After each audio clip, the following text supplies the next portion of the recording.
My name is Scott Turansky. This is Joanne Miller. We represent the National Center for Biblical Parenting, and it's our privilege to work with families across the country when we teach parenting seminars each week. Most Friday, Saturdays in the calendar, we're somewhere in the United States teaching a live parenting seminar.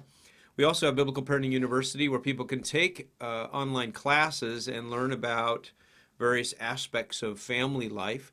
So you can learn more about that at biblicalparentinguniversity.com.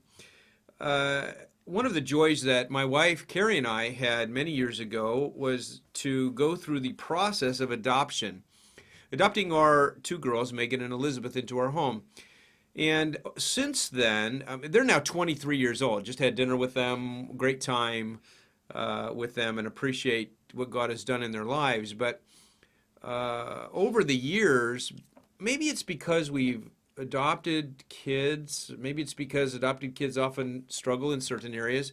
We end up really dealing with a lot of adopted families. So this particular webinar is going to be focused on adoptive issues, trying to understand what some of those issues might be and try to troubleshoot some problems with a particular family. So what we're going to do is talk to one family, and then we'll open the phone lines and allow other people to ask some questions who are listening to this as well. I think what we have on the phone, Deborah.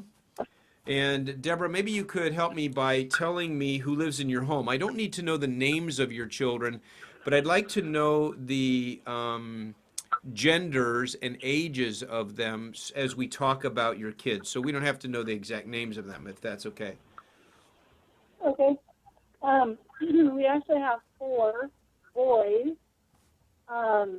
Three of them are adopted already, and the fourth one will be adopted this year sometime.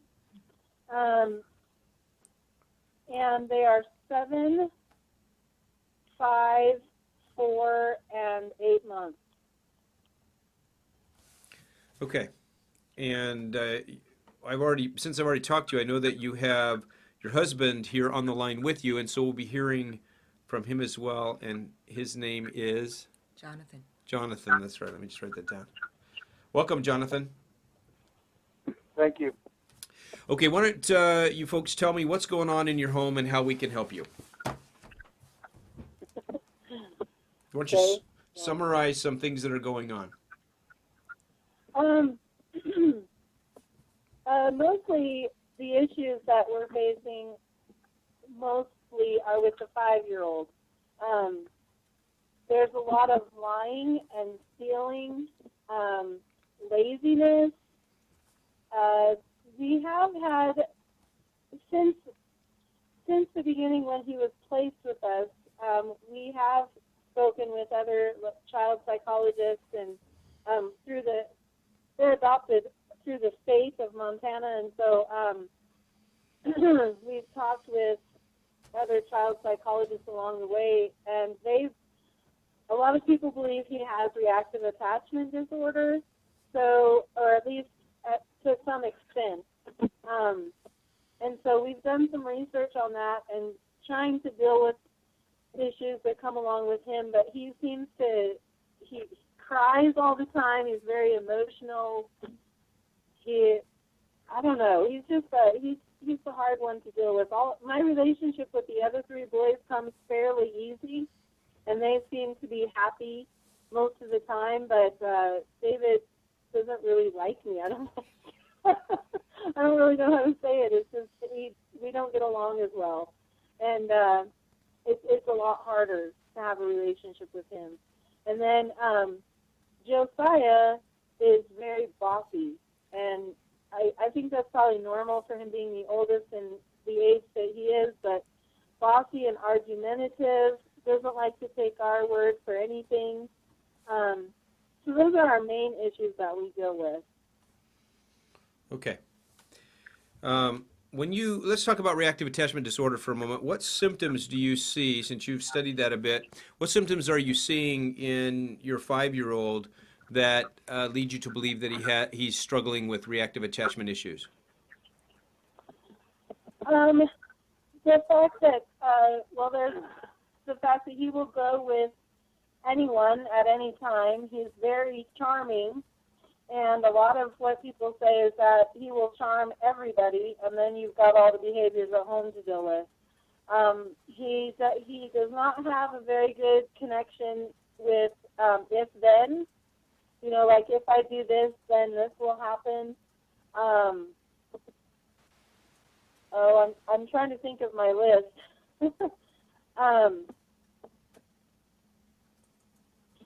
The not choosing one parent that he's okay with and the other one that he's not really okay with.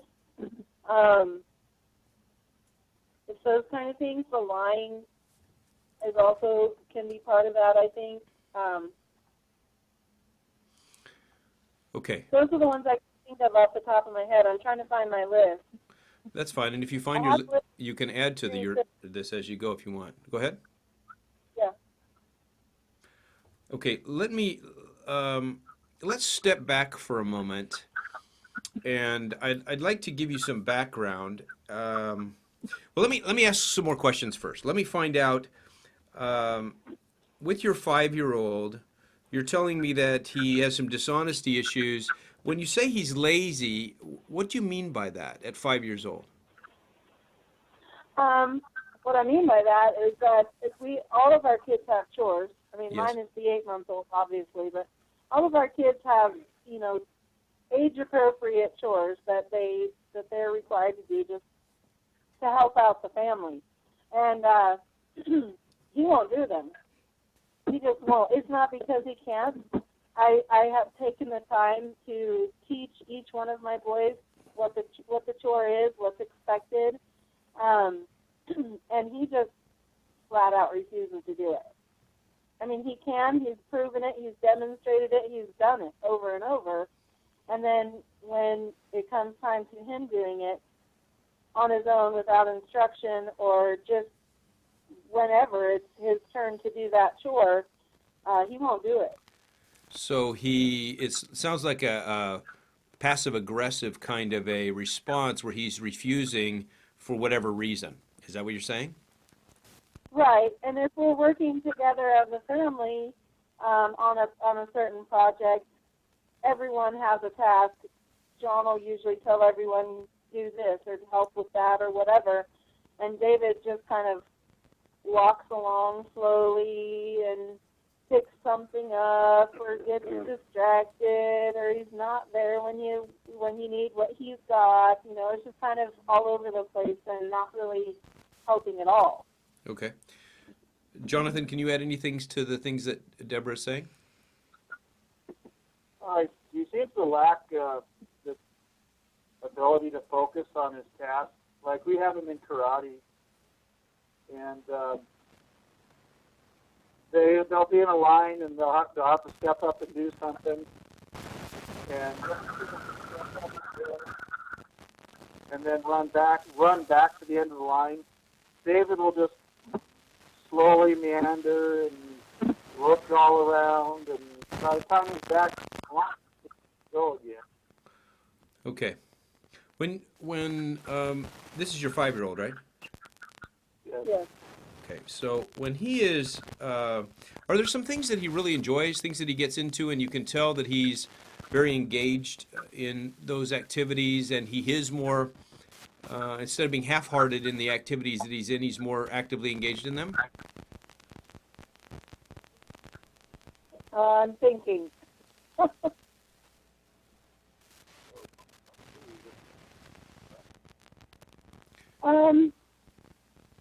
I can't really think of anything that he stays focused on for a very long period of time. Okay. He gets excited about things and wants to be part of certain things, but he very quickly loses focus. I don't really even know. It's just all of a sudden he's not with us anymore. All right. And do you know much about his history before he came to you, just talking about your 5-year-old? Yeah, it was severe neglect, the reason he was removed from the home. He did a lot of eating out of trash trying to find ways to take care of himself and just survive, and also taking care of his half-brother, whom we also adopted. And, you know, just kind of going through his day fending for himself. How old was he when he was adopted? He was... Or when he came into your family? When he came into our family, he was 19 months old. Okay. All right. Does David have a problem with anger? Is he angry a lot? Yes. Yes, very much so. He's quick to react. And so there are points when he gets emotional, and in those moments is emotion turned on himself, or does he turn it on you and others? It's turned on usually on us, yes, me and others, his brothers in particular. And let's say we'll call these emotional explosions or emotional incidents. How often do we have those in the course of a day with David? Well, man, it could be every 5 minutes. Our usual consequence for him to, when he usually reacts with his mouth, is that he has to kind of take a little time to he just doesn't get a talk. He just has to sit there and kind of regroup, and usually in my presence with me. And it's anywhere from 10 to 20 minutes, depending on how many times we've had to deal with this in a day. But he can sit there and then get up and do the same. He can apologize and 5 seconds later be doing it again. And so we could go like 20 times, would be reasonable to say. It's just a lot. Okay. All right. Let me try to tell you what I think may be going on with your son. We're just going to talk about one of your kids here at a time. We can extrapolate to the others later if we need to, but I prefer to work with children independently because each kid has their own issues, coping skills, tendencies, and so on. Tendencies are in the heart of a child. According to the Bible, the heart contains a lot of things. So if we understand the heart, then that's going to help us quite a bit. The heart contains emotions. Okay, so we know that from the story about Nehemiah, where the king says, "What is this of sadness of heart that I see?" So one of the things we see there is emotions are in the heart. Another thing that we see in the heart has to do with desires. That's going to be important because desires tend to provide motivation for a child. And David has some resistance in family life to cooperating, going along with what everybody else is doing, and that creates some problems. Psalm 37:4 says, "Delight yourself in the Lord, and he will give you the desires of your heart." So we know that desires are in the heart as well. We also know that closeness is in the heart. We see after Pentecost that the disciples, it says, were one in heart. Now, that becomes a very important element for us in family life. You're already speaking about the closeness that takes place between you and David isn't the same as maybe with your other children. You have a little bit more challenges when it comes to closeness. Another thing that we have in the heart is trust. Trust in the Lord with all your heart. And so we know that the heart is a vehicle for trust, for belief, and so on. Now, when children are adopted, what it means by definition, and this is true for a child that's adopted at birth or a child who's adopted later on in their life, is that that something happens in that child's development and growth. A crisis takes place in their lives. That's just the definition of adoption. Because the parent that carried that child in the womb, the mom, is now different than the mom and maybe dad who are taking care of that child now and raising that child as parents. And so in the midst of that process, we have something that damages the heart. So the heart experiences some damage. For some children, that damage is greater than others. And it creates significant issues inside the heart. We often see the issues in the heart in areas of emotions. Now, when you talk, let me explain to you. What I want to do is I want to help you understand from a biblical perspective some of the things that you're reading about in psychology books. When we look at reactive attachment disorder, what we mean is that the child is not able to connect emotionally with life situations. And so the emotional connectedness that we normally experience in life, something's broken there. And these children are sometimes detached emotionally. That is, they aren't experiencing the same kind of emotion at the same time as other kids would. Often it affects closeness in relationships. So these child either react with extreme attachment, that is, they don't want to leave the parent, or they're reacting to that, and they now can they'll go with whomever, they'll easily attach to someone else, they don't have any problem with separation anxiety. In fact, they seem to be able to our fear as parents, they sometimes can go to someone that we feel very uncomfortable with.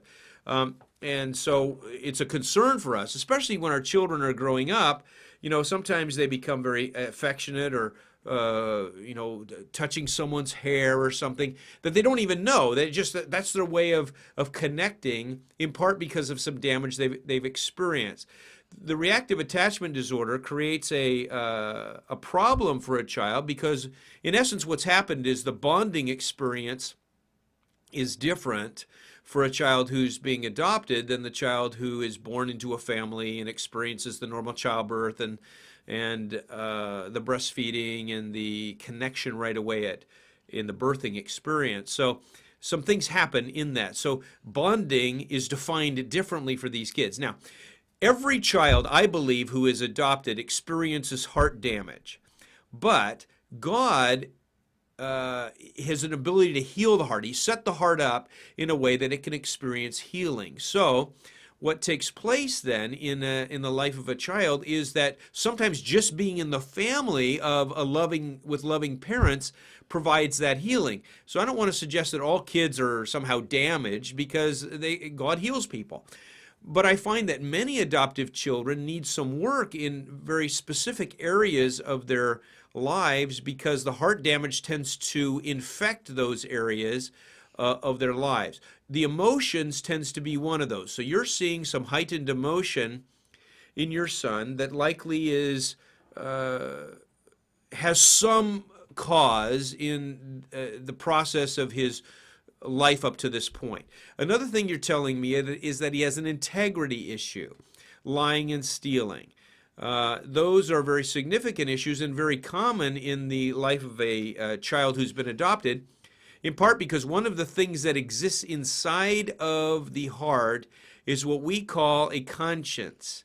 And that conscience, I'm just going to take that circle and blow it up bigger here.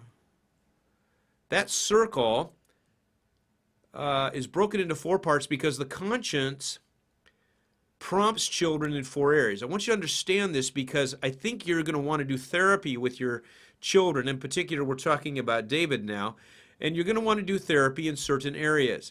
The therapy that's going to take place is going to be conscience-related therapy, because these children need development in the conscience. The conscience is often damaged in a child who is adopted. Not always the case, and the conscience can be a problem for children who aren't adopted.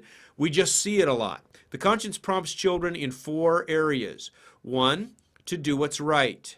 Now, you're telling me that David has a problem doing what's right. That is, hanging in there, cooperating, following instructions. We use the term, put your heart into it.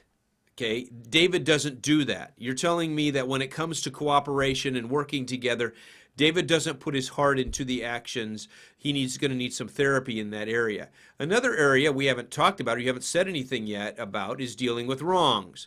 Dealing with wrongs is the area of when children aren't doing well in this area, they tend to blame others for their problems, don't take responsibility for themselves, and so on. So likely you're seeing some areas, maybe not, but dealing with wrongs is another area of the conscience. You are telling me that the third area of the conscience is a problem for David, that he is experiencing problems with honesty. And so we're going to need to work on that particular area of the conscience and do some therapy in that regard. A fourth area of the conscience is caring about others.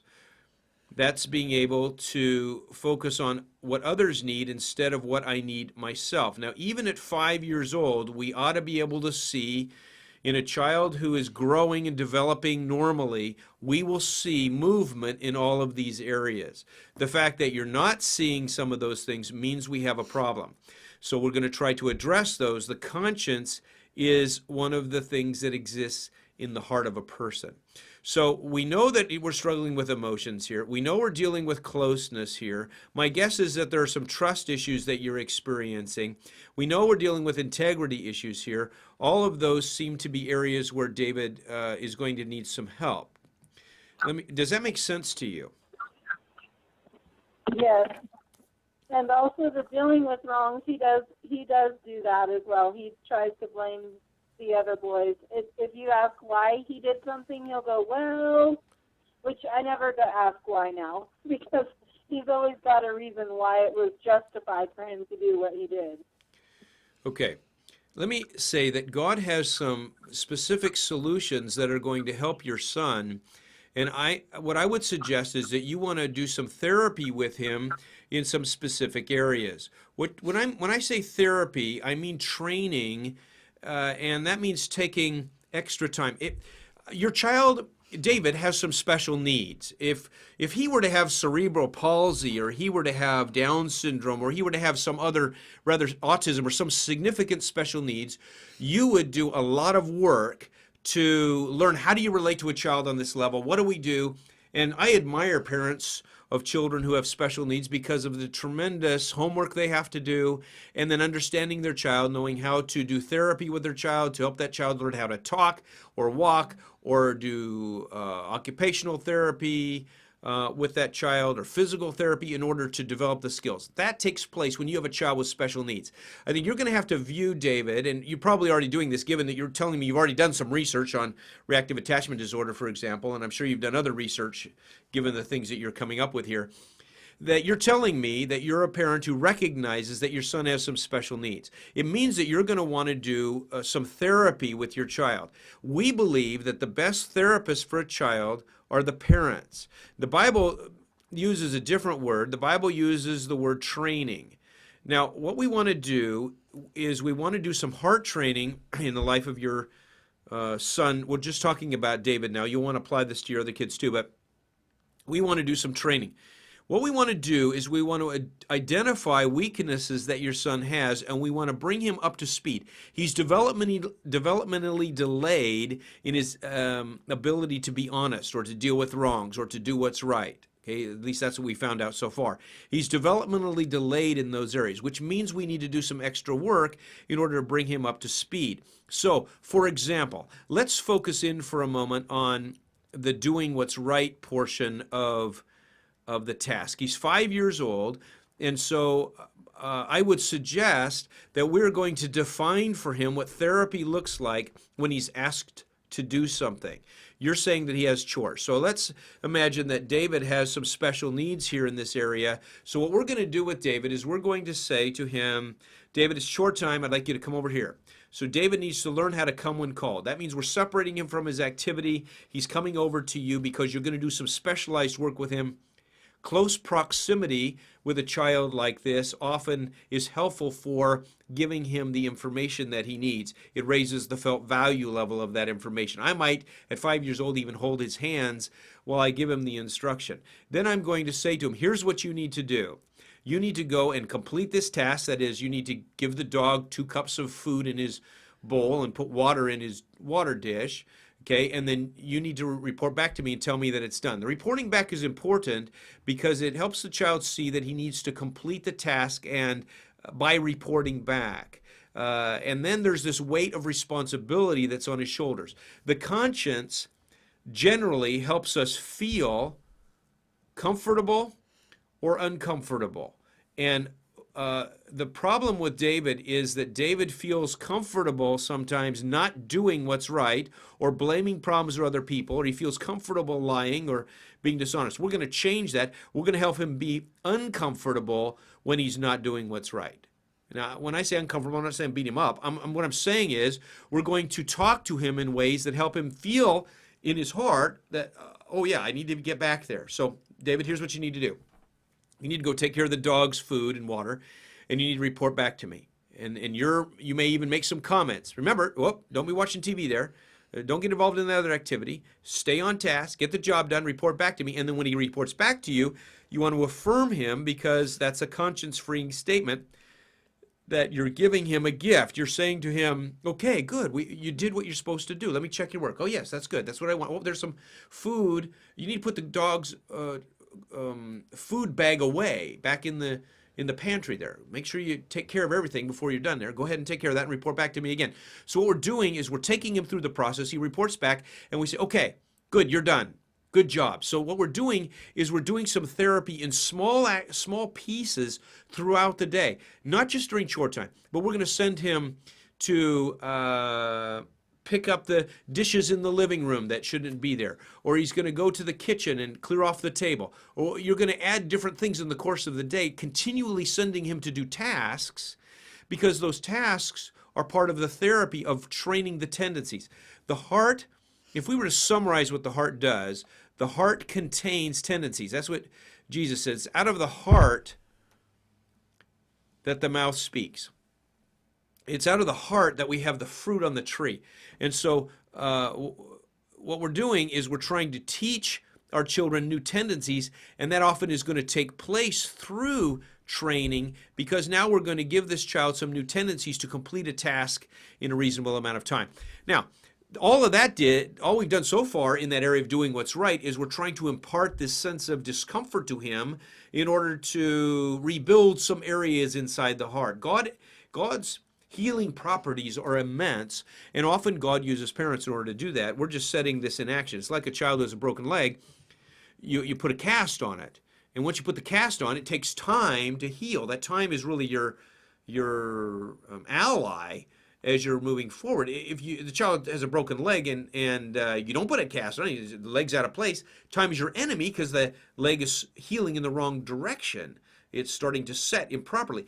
So what I'm trying to do is give you a plan that you're going to work on with David that's going to involve this whole idea of training him in this area of doing what's right. So that's going to be part of the therapy. Let me stop here. Does that make sense to you? Yes. How do you think he's going to respond to that when you start doing some practice sessions with following instructions?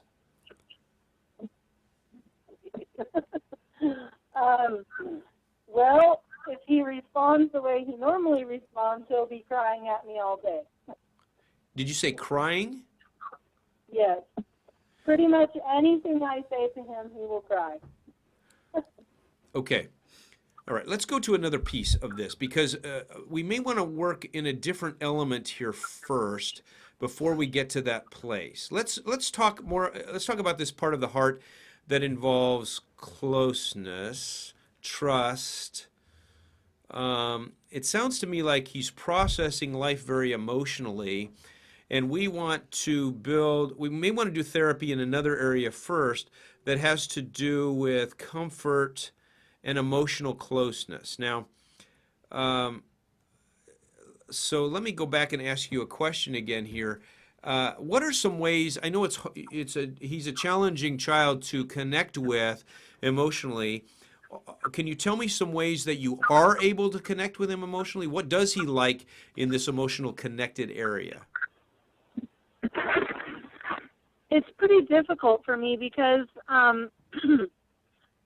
I like to have that connection with my kids. I work very hard to build a relationship with them, and David has pretty much resisted that since the time he was placed in our home.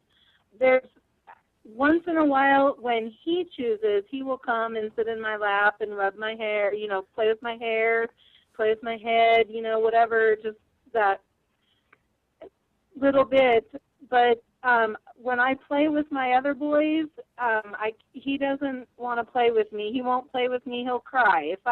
We like to wrestle a lot in our family. If I'm knocking the other boys around playfully, I'll do the same thing to David, and he'll cry like I'm killing him. And just basically any way that I play with him, he will cry at me like I'm being mean to him.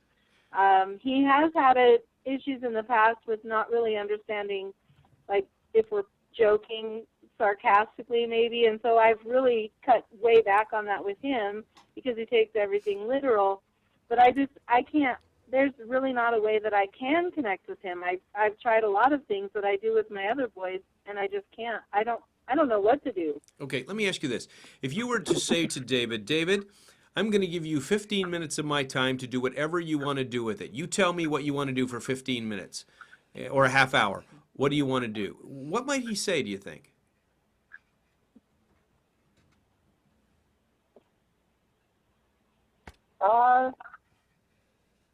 He might want to make cookies. He likes to cook. Sometimes he likes to help in the kitchen. Okay. That's really the only thing that I could think of that he'd want to do. Okay, so He might play a game with me. Say that again? He might play a game with me, but that would depend on how he felt. I don't know. Okay. All right, so you just might want to try giving him a gift of 15 minutes a day or something like that says to him, I don't know that I would do this with your other children necessarily, but you might do this with David, that says, David, I want you to think about what you want to do with 15 minutes, because at 2 o'clock this afternoon, I'm going to give you that 15 minutes, and you can choose how you want to do that. If you want to cook, you want to play a game, you want to look into my eyes and we'll talk, you want to snuggle, you want me to read you a book, it's your time. What do you want to do with that?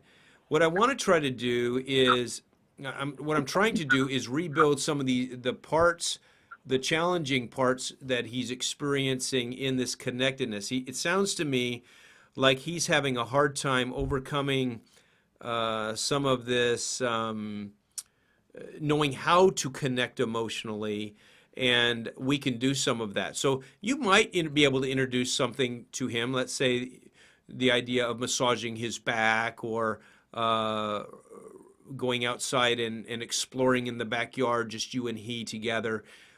Those kinds of things might be helpful for you, but allowing him to choose may produce some significant closeness. I'd really want to work on that because, and I know you do too, and you're puzzled by this whole problem, but if you want to be sensitive and looking for any opportunities you can to rebuild that particular area of his heart, the ability to experience closeness in your relationship with him.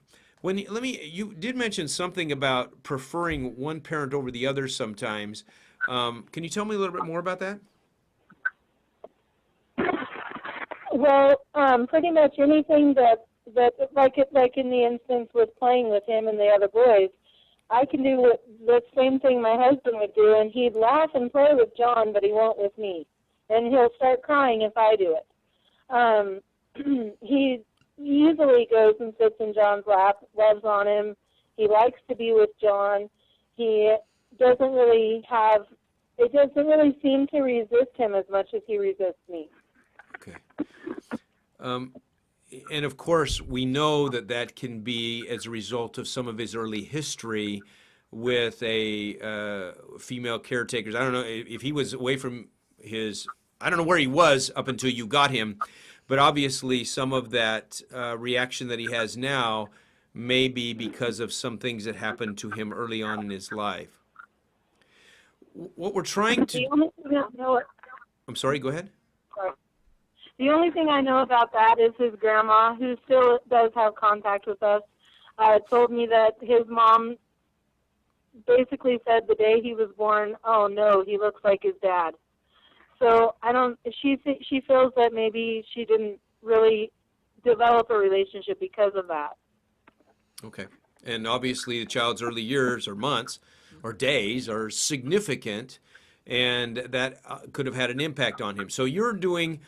It seems to me that you're going to have to spend a lot of time doing some extra work to work on the closeness, the emotional connectedness, the trust issues. Bonding is all part of that. And you know, I have twins.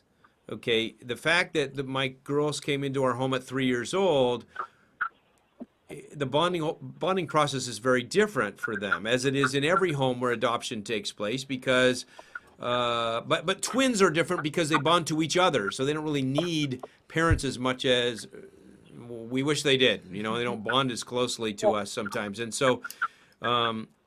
I understand the feelings you have of distance and longing for more relationship, and even the bonding takes place two ways, on the part of the child to the parent, and the part of the parent to the child. So trying to put all that together can be a challenge, and helping kids to understand and embrace that is a lot of work.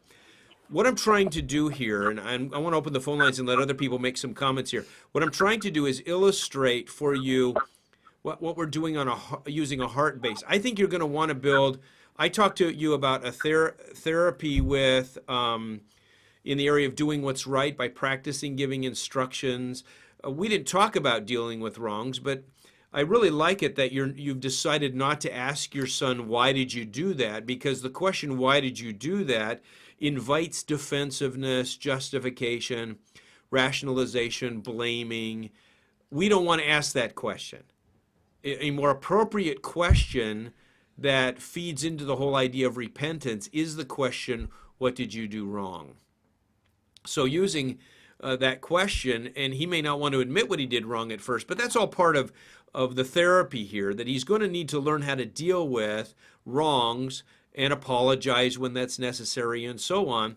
And so when he comes back to you, I would just encourage you in the dealing with wrongs area, when you have to correct him, that the very last thing you do is have him practice doing the right thing.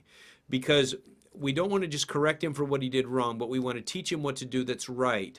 So I would say, you yelled at me when I told you couldn't have a snack, so let's go back in the kitchen. You ask me for a snack again, I'm going to say no, and I want you to show me that you can have the right response. So I would encourage you here, as part of your therapy in the dealing with wrongs area, to practice doing the right thing. He hit his brother when his brother took his Lego, or his Lego, what do you call I don't know what you call those platforms. I mean, I was playing Legos last week with my grandson. They have these platforms, and there are only so many platforms to go around, and so if a child takes one of those and maybe he hits him, that's a wrong response. So let's go back and replay that. Sit down. You have it in front of you. Your brother's going to take it. Now show me the right way.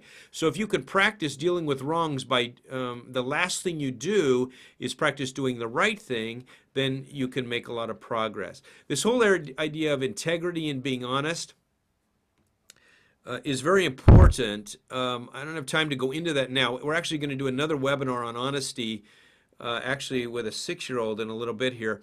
And I'm going to go into that a lot more about that. But also caring about others is thinking about them.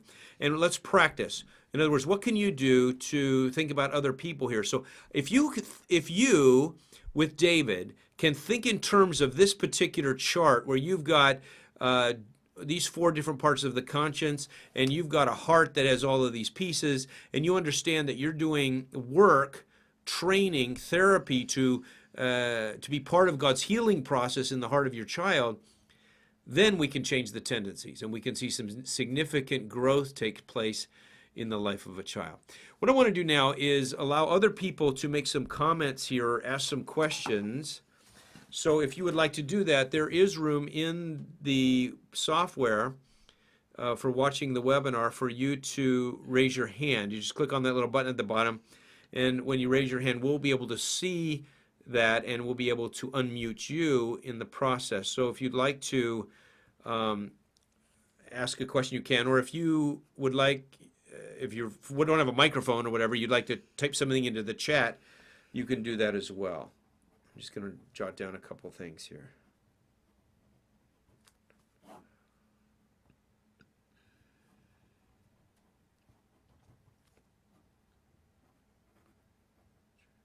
Anybody have a question you'd like to ask? Scott, I've got a question from Cammie. Okay. Cammie, we've unmuted you. Go ahead. I'm wondering, is it best to focus on one area of the conscience at a time? I mean, obviously, kids can have problems with all four areas, and is it best to pick one and really focus on that, of course, dealing with other things as they come, or is it best to, really focus on all four, which could be draining? So the question, it's a good question. Do we focus on them one at a time? I think we can. I think you might put some focus on them, but the reality is we're dealing with them all the time. So it's hard to just say we're going to deal with doing what's right when we know he just is going to do something wrong in the next minute. We're going to have to respond to that. Part of what we're doing is we're developing some structures. I like to use the word instruction because the word instruction comes from the Latin two words, in and structure. What we are doing when we work with dealing with wrongs or doing what's right or so on is we're putting structure into the heart of a child by developing routines and practicing certain things. So if you give an instruction routine regularly over and over again the same way, you're building new pathways, new patterns inside the heart. But then when the child needs to be corrected, we're following a similar plan. So maybe it'll take you some time as a parent to develop what you believe to be a significant plan for each one of these. And so you'll introduce new things along the way. But generally, you're going to have to deal with most of these all at the same time as you're working with a child. Does that make sense, Cammie? Yeah, it does. Well, let me just say that I'm going to tell you about a resource we have in case you're interested. We have what we call the Heart Work Training Manuals and CDs that provide routines, and we would consider them the therapy tools that you're going to use with children. There's 3 of them on correction, 1 of 7 categories of consequences. There's one on helping children accept no as an answer. There's another one on how to give instructions using a 5-step instruction routine. Those tools, Heart Work Training Manuals and CDs, provide you with what I believe to be the therapy tools that you'll use with children in these areas of the conscience. If your child falls between the age of 3 and 12, we also have another product called Hero Training Camp. And Hero Training Camp is a product that we call it the Conscience Development Program for Kids. And Hero Training Camp goes through the conscience with children using Bible stories, the life of David, and activities and science projects and so on that really help kids a lot as we're trying to use it as a way to raise the awareness level of a child's conscience for the child. We call it Hero Training Camp because heroes are characterized by the same 4 things. They do what's right, deal with wrongs, they're honest, and they care about others. So those 2 different resources can be helpful for you as you're working with your kids. And there's a discount for if you go to our website and you want to buy the Heart Work Training Manuals and CDs, if you type in upon checkout, there's a coupon code, which is Mentor. Mentor, MENTOR. MENTOR. So if you type that in, then you'll get $10 off of that particular product. So you can use that if you'd like. Does someone else have a question?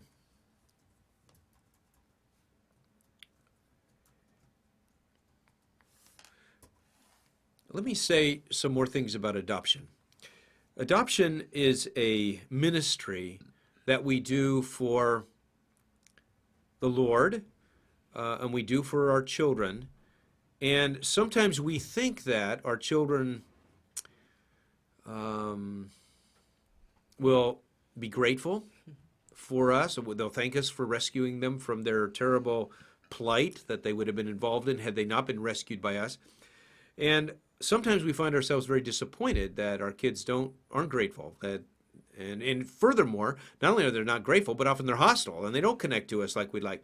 So that can be disheartening. We just have to realize parenting is a service that we do for the Lord. We are being servants, and adoption is one of the greatest ways that we are servants for the Lord with our kids. And we're a lot like God, because obviously God embraces us in his family, and he adopts us into his family. He uses that picture, and when someone is adopted into a family, they're given a new identity. They're given new benefits because this family has new benefits they didn't have before. They're given new parents. They're given new brothers and sisters. Those are the same things that happen to us when we accept Christ into our lives. And so it's a real picture, I think, of what happens. And as an adoptive father, I've learned a lot about my relationship with God because of the work that I've done with my children. And I've learned a lot about God's patience and persistence and perseverance with me in my own life, because I know I have to do that with my own kids. You got to hang in there. You feel like quitting. You feel like this isn't going to work. And sometimes you feel like giving them back to wherever they came from. But the reality is you hang in there because it's the right thing to do. And so we do the work that God has called us to do because that's who we are in the process. I'm going to go back to Deborah and Jonathan. Did you guys have any other questions or comments you wanted to make here?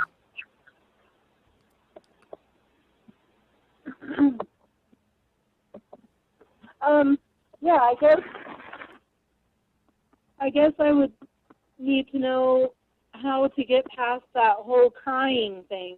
You know, if I practice this, doing, you know, what you had mentioned with doing what's right, and I give him instructions and he really doesn't want to do it, and so he just cries. Okay. What am I supposed to do with that? All right. So I think we need to use a multifaceted approach to his crying when he receives an instruction. Is it an instruction that he doesn't want to do? Is that why he's crying? Sometimes, and sometimes I haven't even given him an instruction, or else I'll come in the room and I'll say, David, I need you to sit on the couch and wait until I get the baby in the car seat or whatever, and he'll start crying. I don't know.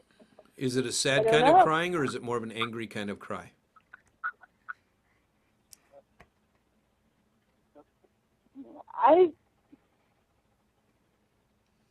I think sometimes it's sad and sometimes it's not. Okay. But I don't really think when he's angry, he's also, if he's crying angry, then he's usually stomping or some other something with it. Okay, here's what we've got to do. All right, we're going to change some things, his processing. So he's believing something in his heart. That's where we have beliefs in the heart. He's also has some tendencies, some emotional reaction to either transitioning or to responding to you or to responding to instructions or doing some work. I don't exactly know what it is that's triggering this emotional response, but we're going to meet that on a number of different levels. One is that we're going to give him a lot of love, and we are going to try to build relationship as much as we can, okay? That's very important. The second thing we're going to do is we're going to be firm with him, and we are going to actually give him more work in order to practice doing the right thing. So I would suggest that if we're going to help in this regard to toughen him up, one is we're going to comfort him a lot. We're going to give as much relationship as he'll accept and we'll work on. But we're also going to be pretty tough with him. We're going to say, look, if you're going to cry when I ask you to do something, then we're going to do more practicing in order to make this work. You're going to have more work to do, and we're going to accomplish more. So we're going to be firm with him in order to make this work. The next thing we're going to do is we're going to try to talk to him and change what he believes about these things. So you're going to have to do some homework to try to understand what it is that he's believing about these things. Maybe he doesn't like work. Maybe he doesn't like to be interrupted. I don't know what it is, but we're going to find out what he believes, and we're going to try to make some changes in the way he believes, in what he believes, and so we're going to help him with that. But also you're going to pray with him. I would pray that God would help him to develop some. We need to give this a name. So let's see, if he's crying a lot when you're giving him an instruction, maybe we're going to describe this in terms of, we could say cooperation, we could say being tough. We could, if that's helpful. I don't want to de-emphasize his emotions, but we could say being tough. We could call it being mature. We could call it a number of different things, and then we're going to try to help him move in that direction and practice. We have to practice doing what's right. That's what we're working toward, is doing the right thing. So we're going to pray with him, and then what we're going to do is increase the number of training episodes that we have. This isn't going to just take place at short time. We're going to give him, we might have to give him 10 instructions in an hour. And here's what I'm going to do. I'm going to let you go play and do the kinds of things you want if you can show me that you can follow instructions without crying. I'm going to give you a job to do, a simple job. You do the job without crying, you'll be free to go. If you can't do the job without crying, it just means we need more practice. So I'm going to give you more practice in order to work on this. Now, that's not we're not just trying to be mean to him. What we're trying to do is we're trying to give him a vision for following instructions in a more mature way. And so the practice that you do in the midst of that becomes the therapy that's going to change what he thinks and how he believes and how things move forward. So it's practice. It's going to be a lot of work, but that'll help you as you're moving forward. Let me just summarize what we've done here. What we tried to do when talking about adoption is understand that children have heart damage, and that what we're trying to do is do some retraining of the heart to aid in the healing process that God wants to do. So part of the healing of adoption is just being in a loving home, but the other part is often requires some extra work in these different areas of having integrity or following through and doing what's right, or being able to accept responsibility for yourself instead of blaming problems on somebody else. We're going to practice, and those training times then aid in the rebuilding of the heart. So we're going to work hard to make that happen in life. It's not easy to adopt children, and children, as they go through developmental stages, then tend to regress at points or need some more work in those different areas. So we're going to face problems at 5 years old, and we're going to usually face problems at 7 or 8 years old. Then we're going to face problems in the tween years, 10, 11 years old, when they hit that developmental stage. Then early teen life at 13, 14 years old. Then usually somewhere around 17, 18 years old, we're going to hit some other issues. And each time we want to be ready to help that child process the adoption experience or the surrounding issues there. So it takes a lot of work, and we would probably benefit from doing another webinar on adoption in order to flesh out some of these ideas with others of you who are listening, or for someone else who might find or want some help in this particular area.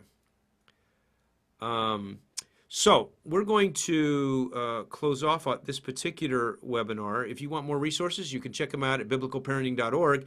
Also, if you have an idea for another webinar, we're always interested in ideas, or you'd like to pursue some ideas about adoption more, we would like to know that. We're always looking for featured parents, and certainly Deborah and Jonathan, if you'd like to work on some of these things, come back and we'll do them again. You could be a featured parent again. We'd welcome that as well, and continue tracking you as we try various things in the lives of you and your kids. So it's not easy what we're doing in this job of parenting, and adoption throws some additional curves to us. It means that we need to be growing and learning as well as we continue on. So the Lord bless you as you continue to work with your children. Thank you very much.